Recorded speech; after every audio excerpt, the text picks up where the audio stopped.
Breaking news చూస్తున్నాం. తిరుపతి జిల్లా చంద్రగిరిలోని మామిడిమాను గడ్డ గ్రామ పొలాల్లో ఏనుగులు గుంపు హల్చల్ చేశాయి. 10 మంది యువకులు ఏనుగులను అరుపులతో కొంత దూరం తరిమారు. అయితే ఏనుగులు యువకులపై తిరగబడి దాడి చేసేందుకు యత్నించాయి.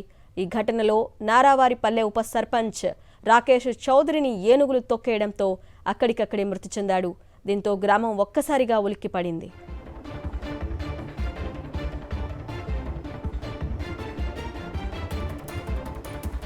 ఏనుగుల దాడిపై పూర్తి సమాచారాన్ని మా ప్రతినిధి మూర్తి అందిస్తారు. మూర్తి, అరుణ, తిరుపతి జిల్లా చంద్రగిరి నియోజకవర్గ పరిధిలోని ఏదైతే చంద్రగిరి మండలం కందులవారిపల్లి వైస్ సర్పంచ్ గా పనిచేస్తున్నటువంటి రాకేష్ చౌదరి ఏనుగుల దాడిలో చనిపోవడం జరిగింది. పంట పొలాల పైన ఏనుగులు దాడి చేస్తుండడంతో రైతులంతా కలిసి రాత్రి వేళ టార్చ్ వేసుకుని పంట పొలాల్లోకి వెళ్లారు. అయితే ముందుగా వెళ్తున్నటువంటి రాకేష్ చౌదరి ఒక్కసారిగా ఏనుగులు దాడి చేయడంతో టార్చ్ లైట్ వేసుకుని ముందుకు వెళ్తున్నటువంటి రాకేష్ చౌదరి పైన తొండంతో దాడి చేసి అతన్ని చంపివేశాయి. ఈ నేపథ్యంలోనే అతనితో పాటు వెళ్ళినటువంటి రైతులంతా కూడా టార్చ్ లైట్లు ఆపుకుని వారంతా కూడా చుట్టుపక్కల ప్రాంతాల్లోకి పరుగులు తీశారు. ఈ క్రమంలో గుంపు ఒక్కసారిగా ఏనుగుల గుంపు రాకేష్ చౌదరి పైన దాడి చేయడంతో అతను అక్కడక్కడికే చనిపోవడం జరిగింది. ప్రస్తుతం రాకేష్ చౌదరి భౌతిక కాయాన్ని అయితే గ్రామస్తులంతా కూడా స్వాధీనం చేసుకున్నారు. ప్రధానంగా ఓవైపు జోరిన వర్షం కురుస్తుండడంతో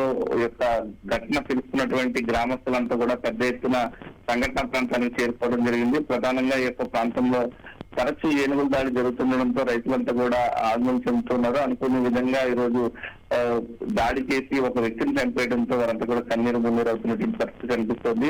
మృతుడు అయితే కందులవారిపల్లి వైస్ సర్పంచ్ గా పనిచేస్తున్నారు. చంద్రగిరి మండలం ఐటీడీపీ అధ్యక్షుడు కూడా కొనసాగుతూ ఉన్నారు.